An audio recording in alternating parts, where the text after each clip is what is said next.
السلام علیکم۔ @عرفان خان اردو آفیشیل پر آپ کا استقبال کرتا ہوں، اس امید کے ساتھ کہ آپ نے اس سے پہلے کے ویڈیو پورے دیکھے ہوں گے اور یاد بھی کیے ہوں گے، اور آپ کو اگر ہماری محنت پسند آتی ہے تو ہمارے ویڈیو کو پورا دیکھیے گا، لائک بھی کیجیے گا، کمنٹ بھی کیجیے گا، اور جن حضرات کو اردو نہ آتی ہو وہاں تک ہمارے ویڈیو کو شیئر بھی کر دیجیے گا۔ اور اگر اب تک آپ نے ہمارے چینل کو سبسکرائب نہ کیا ہو تو پلیز کیجیے، اور بیل آئیکن کی گھنٹی کو ضرور دبا لیجیے گا تاکہ ہمارے ہر ویڈیو کی نوٹیفیکیشن آپ تک پہنچے۔ آج کا سبق شروع کرتے ہیں۔ سبق نمبر 23، بدن کے حصے اور ان کے نام۔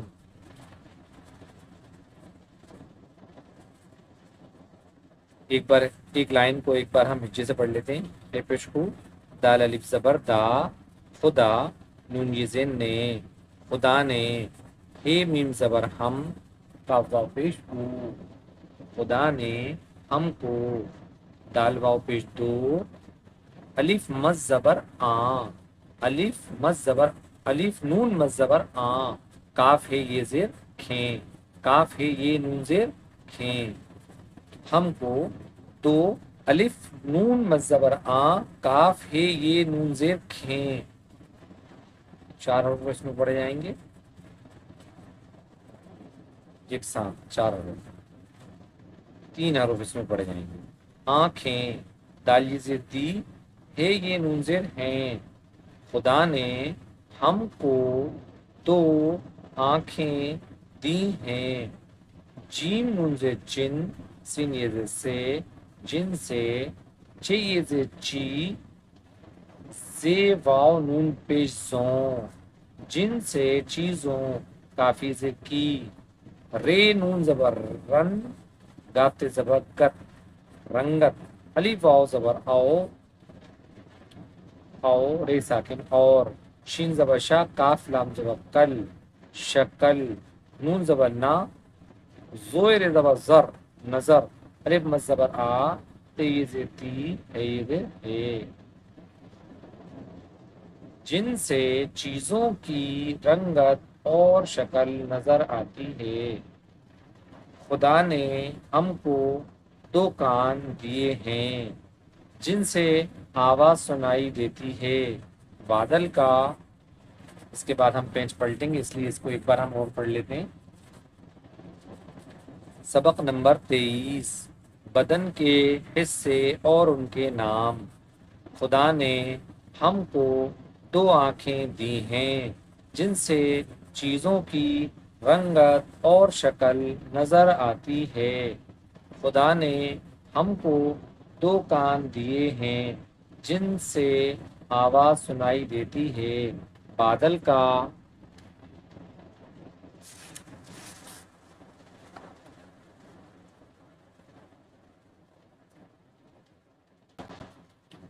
گرجنا،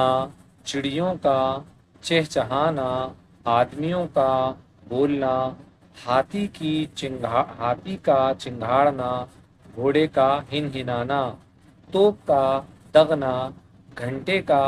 بجنا، ریل کی سیٹی ہم کو اپنے کانوں سے سنائی دیتی ہے، ہم ناک سے سونگھتے ہیں، خوشبو، بدبو، بساند، سڑاند معلوم ہو جاتی ہے، بدبو سے ہم کو نقصان پہنچتا ہے، خدا نے ناک کان اسی لیے دی ہے کہ ہم بدبو سے بچیں اور خوشبو سے فائدہ اٹھائیں، ہم زبان سے چکھتے ہیں، چکھنے سے چیزوں کا مزہ معلوم ہوتا ہے، کوئی چیز پھیکی ہے، کوئی کڑوی، کوئی میٹھی، کوئی کھٹی، اگر زبان میں یہ قوت نہ ہوتی تو بدمزہ اور خوش مزہ چیزوں میں ہم کچھ تمیز نہ کر سکتے۔ گرجنا، چڑیوں کا چہچہانا، آدمیوں کا بولنا، ہاتھی کا چنگھاڑنا، گھوڑے کا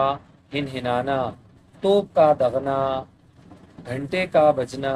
ریل کی سیٹی ہم اپنے کانوں سے سنتے ہیں، ہم ہم ناک سے سونگتے ہیں، خوشبو بدبو بسان سڑان معلوم ہو جاتی ہے، بدبو سے ہم کو نقصان پہنچتا ہے۔ خدا نے ناک اسی لیے دی ہے کہ ہم بدبو سے بچیں اور خوشبو سے فائدہ اٹھائیں۔ ہم زبان سے چکھتے ہیں، چکھنے سے چیزوں کا مزہ معلوم ہوتا ہے۔ کوئی چیز پھیکی ہے، کوئی کڑوی، کوئی میٹھی، کوئی کھٹی۔ اگر زبان میں یہ قوت نہ ہوتی تو بد مزہ اور خوش مزہ چیزوں میں ہم کچھ تمیز نہ کر سکتے۔ انشاءاللہ اس کے بعد کی ویڈیو میں آپ سے ملاقات ہوتی ہے۔ سبق نمبر 23 کا ہی دوسرا حصہ ہم پڑھیں گے، کیونکہ کافی بڑا سارا سبق تھا، اس لیے ہم نے آدھا پڑھ لیا ہے، آدھا ہم اس کے بعد کی ویڈیو میں انشاءاللہ پڑھیں گے۔ تب تک کے لیے السلام علیکم۔